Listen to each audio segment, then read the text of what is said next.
Hello and welcome to my channel. Before we start, please remember to like and subscribe for more LGHIT novels because we don't know more about the characters. We did our best to imaginate what they look like as close as possible today. We will start Reincarnated with the strongest system, is a popular light novel covering adventure, action, and romance genres.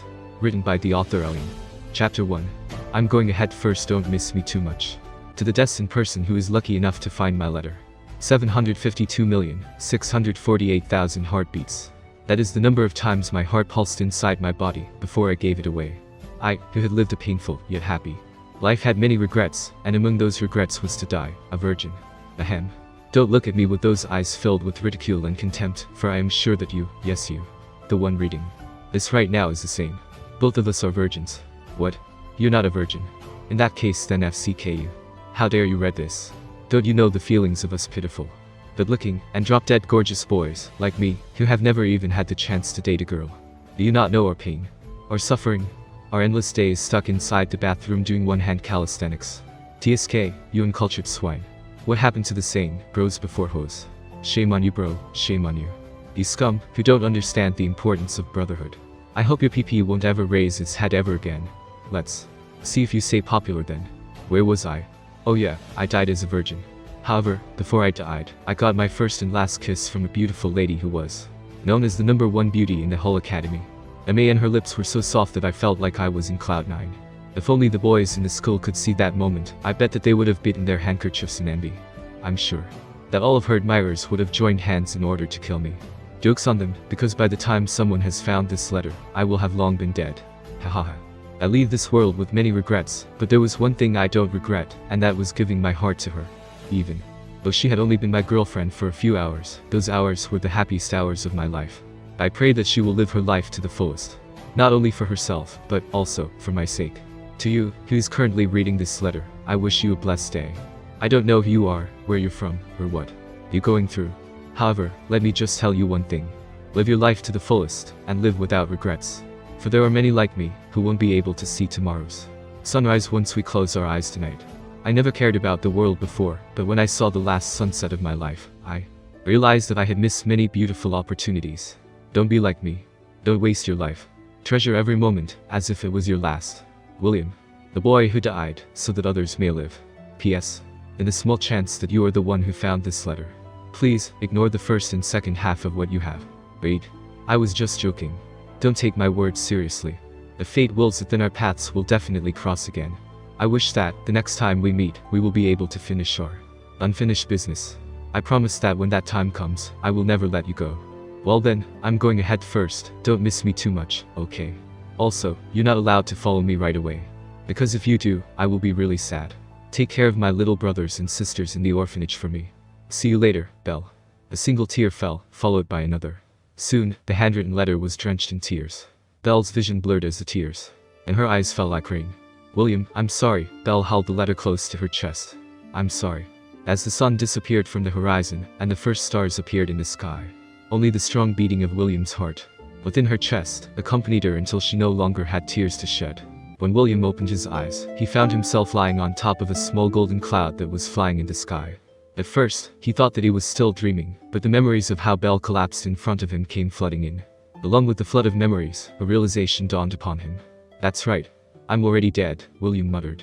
He unconsciously placed his hand over his chest to feel his heartbeat, but he felt and heard nothing.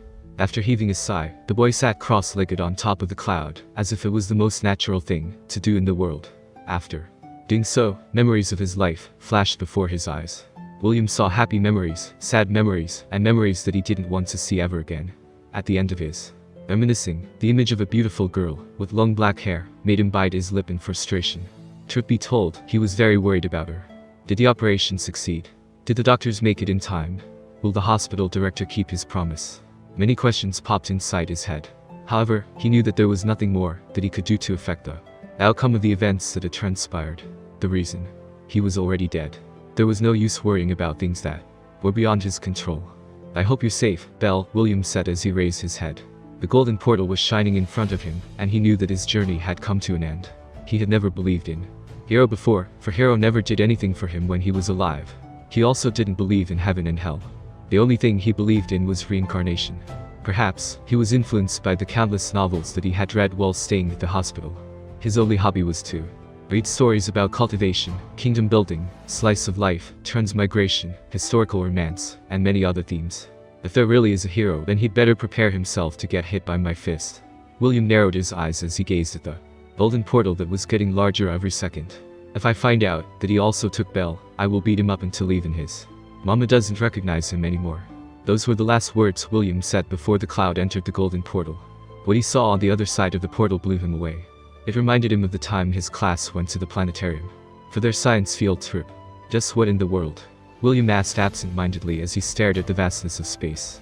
Countless stars, planets, and galaxies could be seen in the distance. Before the teenage boy could even process everything that he was seeing, the clouds sped up and headed towards a giant planet that looked very similar to Earth. Surprisingly, several other golden clouds appeared beside William as the cloud made its way towards the planet. A procession of golden clouds numbering in the millions formed in less than a minute. Each of them was also carrying a person, each varying in age. Some were old, some were young, and some were incredibly young. Children not older than 3 years old looked back at William with a curious gaze, while sucking on their thumbs. William felt an ache in his chest as he looked at the young children with a sad expression. They reminded him of his little brothers and sisters back at the orphanage. As they drew nearer the planet, a surprising change happened to the procession of golden clouds. The clouds carrying the old people broke free from the formation and headed towards the eastern side of the planet. The clouds carrying the children who were below the age of 5 flew towards the south. It didn't take long for William to realize that they were being segregated by some unknown power who seemed to be manipulating the order of the clouds. The cloud that William was riding on didn't change direction and continued to go straight towards the center of the planet. A few other people were in the same group as him, but they numbered less than 100. As the clouds they were riding on descended from the sky, a magnificent temple appeared before their eyes. An old man, with long white hair and beard, stood in front of the entrance and looked at them with a smile on his face. "Greetings to each and every one of you," the old man said with a kind and soothing voice. "I know that all of you have a lot of questions. Although I don't have the answers to all of them, I will be more than happy to answer those that I know. Is there any of you who would like to ask a question?" Me, a skinny young man who seemed to be in his early 20s, raised his hand. "Go on," the old man replied. "Are you hero?" the skinny man asked. "No," the old man answered. "I am just one of their many helpers." "Their helpers? You mean there's more than one hero?" a pretty lady asked. "Oh yes." The old man smiled. "Some of them are old and some are new. By the way, the name of this temple is the Temple of 10,000 Heroes. Although I say 10,000 heroes, the exact number of heroes that reside within is unknown." The old man paused before continuing his explanation. "It has been eons since this temple was named, and many heroes have been born during the passing of time. Of course, it is also true that many heroes have perished as well." William and the others fell silent as they digested the old man's words. Even so, being as young as they were, their curiosity got the better of them. "Why so many?" a handsome boy with blonde hair and blue eyes asked. "Isn't there only one true hero?" "Good question." The old man nodded his head in appreciation. "You came from Earth, correct?" "Yes," the handsome boy replied. "Let's say that on Earth, there is one true hero." The old man smiled. "Then, what about other worlds? If each world had one true hero, then wouldn't that mean that there are countless true heroes in the various worlds within this universe?" The handsome boy widened his eyes in realization. He understood what the old man was talking about and no longer asked. The old man made a gesture towards the Temple of 10,000 Heroes and continued his explanation. "You see, a hero is born out of people's beliefs. With this logic, it also means that a new hero is born every now and then. The stronger the belief, the stronger the hero will be. After the passing of time, many heroes were born and many heroes were lost. The moment a hero is forgotten is the moment these heroes will cease to exist. In short, instead of going directly into the cycle of reincarnation, all of you will be given a chance to choose a patron hero before your journey towards your next life," the old man added. "Wait, I know this." The nerdy boy adjusted his glasses as he prepared to voice out his guess. "If we go according to what I have read in light novels, these heroes will give us cheap powers, powerful artifacts, divine weapons, and other blessings that will give us an edge on our next life, correct?" "Something like that," the old man replied as he played with his long beard. "Each hero has their own specialty and most of them give their followers the same items or ability." "I knew it." The nerdy boy pumped up his fist with excitement. His eyes were sparkling as he looked at the gate behind the old man with anticipation. "Since we don't have much time left, I will just cut to the chase," the old man announced. "All of you are here because the heroes looked upon all of you favorably. Perhaps you did something in your life that deserved their recognition."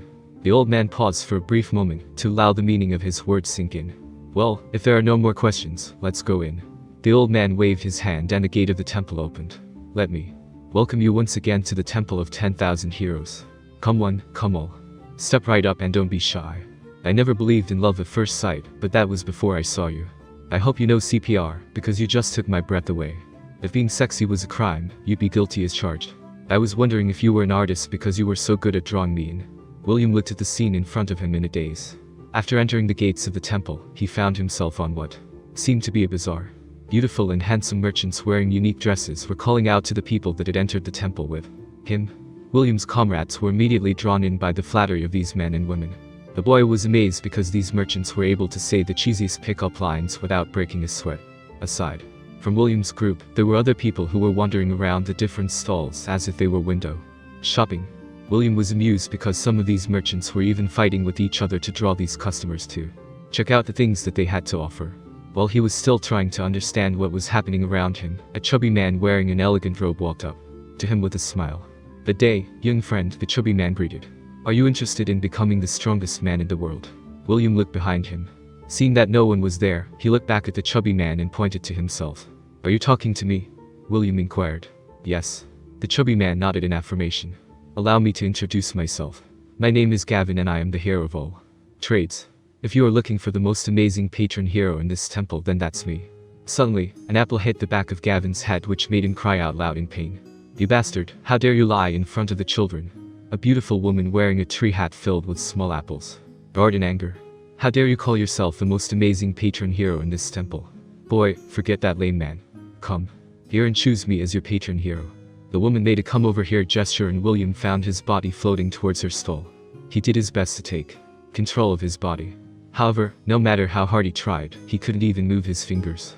In the end, he resigned himself to his fate and drifted towards the stall of the herdess. "My name is Lulu and I am the apple herdess." Lulu patted William's shoulder with a grin.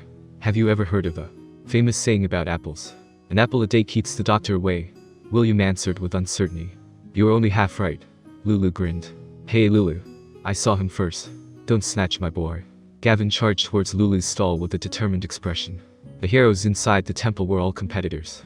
Every time a batch of chosen ones appeared, all of them would do their best to make them their followers, before they are reincarnated into their next life. "Go away." Lulu screamed, unbefitting of her beauty. She then took one of the little apples on her hat and threw it at Gavin. The little apple grew in size mid-flight until it became as big as a basketball. It hit Gavin squarely in his chest, which sent him flying 100 meters away from her stall. "You see that, William?" Lulu smirked. "An apple a day keeps everyone away, if you throw it hard enough." "Alright," William answered while slowly backing away from the apple herdess. "Oh, don't be like that." Lulu went out of her stall and grabbed William's hand. "Why don't we get to know each other first? You know, if you make me your patron hero, you will receive a lot of benefits." What kind of benefits?" "For example, I can give you the power to grow apple trees anywhere. Whether it be a desert, a frozen tundra, underwater, or any place you want to grow an apple. Heck, you can even grow it in your body." That sounds environmentally friendly," William stuttered. "I know, right?" Lulu smirked. "Now, just sign this contract and we're good to go." Lulu produced a contract and a pen out of thin air. She even personally handed the pen to William, shaking hands, and urged him to sign the contract. William wasn't willing to sign the contract, but the vice grip on his shoulders were preventing him from running away. Fortunately, Gavin returned and pried Lulu's arm away from William. "Boy, play by the rules." Gavin stood in between William and Lulu. "You can't force anyone to sign a contract." "Gee, I was so close, you bastard," Lulu muttered under her breath. Gavin stood beside William and patted his shoulder. "Don't worry, brother. As long as I'm around, no one can force you to sign a contract. Since you just arrived, allow me to be your tour guide." Gavin then gave Lulu the "you have a problem with that" look, which made the apple herdess glare at him. Lulu snorted and returned to her stall, but before doing so, she called out to William and told him that he could always come back to her if he didn't find a hero that suited him. Gavin walked side by side with William as they toured the bazaar. He answered William's questions and even corrected some of the boys' misconceptions about heroes. "There are 3 types of heroes," Gavin explained as they walked. "The primordial heroes, the personification heroes, and the new generation heroes. The primordial heroes consist of the heroes that were born when the multiverse was created. You might know them as the hero of fire, hero of water, earth, wind, lightning, etc. The personification heroes are heroes born out of emotions and professions. Hero of fear, hero of lust, hero of vanity, and hero of pride are examples of heroes born from emotions. The hero of war, the hero of blacksmith, hero of hunters, hero of music, hero of art, are heroes born out of professions. Gavin paused before continuing his explanation. As for the new generation heroes, these are the heroes who were just recently born and have very unique traits. Unique traits? William asked. We'll be seeing one of these new generation heroes soon, Gavin replied. Do you see that long line of people over there? They're lining up to sign the contract of that new generation hero. Seeing William's curiosity, Gavin gave a wry smile and took the boy to see the hairdress that was manning the stall. The little girl, who seemed no older than 12 years old, was shaking hands with a teenage boy with a big smile on her face. Her pink hair, red eyes, and cute lips made her look extremely adorable. Big brother, I love you. The little hairdress kissed the boy's cheek. Now, please sign your name over here. The boy happily signed the contract, while the people standing in line were shouting slogans like "Flat is justice" and "Lolita, no touch." William froze as he looked at the little girl and Gavin. He had a hunch on who the hero was, but he was not 100% sure. As if reading his thoughts, Gavin nodded his head. This stall belongs to the lowly hairdress, Lily. Lowly hero? Yes. She is a new generation hairdress that was born from the beliefs of people with unique taste. William, don't tell me you're one of these scum, I mean, people with unique tastes. Of course not. William denied with every fiber of his being. As if sensing that they were talking about her, Lily looked at William and Gavin. The cute Lily smiled and waved at William. I'm a simple man, William thought as he waved back. I see cutie waving at me, I wave back. Gavin smirked and took out reading glasses from his storage dimension. Don't be deceived by what you see, Gavin whispered. Where this? What is this? William asked. This is a divine artifact called the Glasses of Truth, Gavin explained. It can see through any disguise and illusions. William gave Gavin a skeptical look before wearing the glasses. He then looked at the cute girl waving at him and froze in shock. The cute Loli was nowhere to be seen. Instead, a midget with a wrinkled face and big nose was staring back at him. The midget smiled and William could see the 3 teeth that were sticking out of her gums. 1 tooth on the top and 2 on the bottom. The Loli granny winked and blew William a flying kiss. A pink heart with wings materialized out of thin air and flew towards the young boy. Out of reflex, William swatted the flying heart, sending it towards the floor. Determined to finish its mission, the pink heart dusted itself as it slowly stood up from the floor.